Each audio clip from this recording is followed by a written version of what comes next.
Hello Internet, my name is Vedrit, and today I am bringing you my monthly update to my project. I've already logged in and selected my character. Um, as you can see here, the world has changed since my last one. This one is a lot less buggy, and as you can see, there's some more details. The leaves are much better. There's actually grass and flowers. There's not a whole lot to go over in this update as far as what's changed in the game. This past month I've taken it easy. I went on vacation for about a week and a half. I also spent a fair bit of time playing games, things that I actually enjoy and am arguably far better at. Playing games rather than making them. But like I say, that's not to say that there hasn't been any changes, aside from the obvious here. Most of the work has been in the background, doing bug fixes, making things more stable or actually working properly. One thing that is visual, or that is noticeable, is that there is now sprinting. I don't know if you can tell, but I'm sprinting right here. Sprint, sprint, sprint. Sprinting is currently set to increase movement by 50%. That is very likely to change in the future, but that's what it is currently set to. As for things that are not about the game, well, they're about the game, but they aren't really changes. As some of my viewers know, I didn't randomly decide to just jump into Unity and start learning C#. There was a very good reason for it. And the reason is that this is my latest attempt at making the game that I've always wanted to make, that I've always wanted to play. This is the fourth attempt,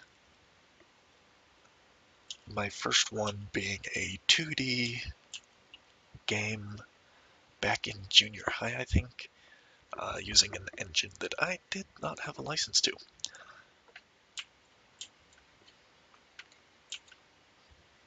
For very good reasons, I discontinued that attempt. The name of the game that I'm wanting to make is called The False World. It's a very sandbox, open world RPG, obviously online, where there are no classes, there are no levels. You can do whatever you want to do.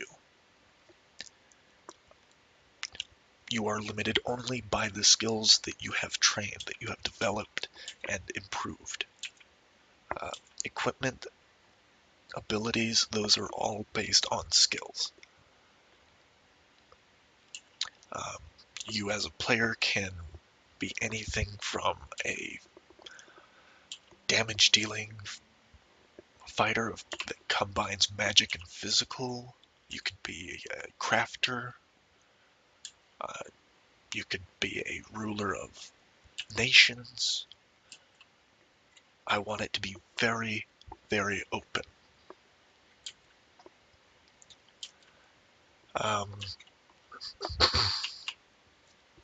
As for going forward, rather than listing these as Unity C# update, they will be monthly False World development updates.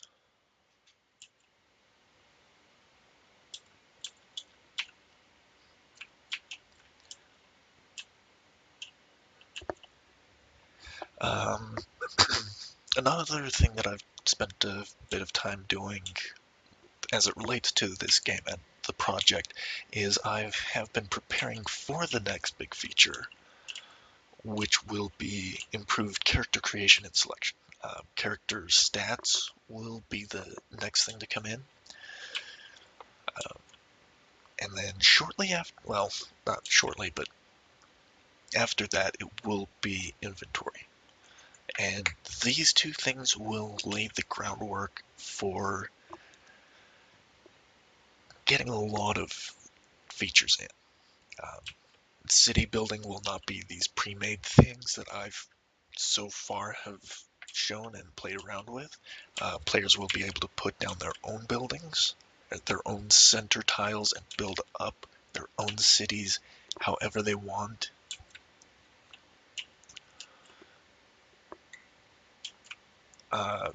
Of course, character creation or character customization is also going to eventually make it in, but until I have actual models for players to work with and choose from, there's not much I can do. So I'm going to leave that until I actually have assets to work with. So yeah, that is pretty much it. A full changelog and updates will be in the description. Check that out. And I think that's pretty much it. Until next time, be good.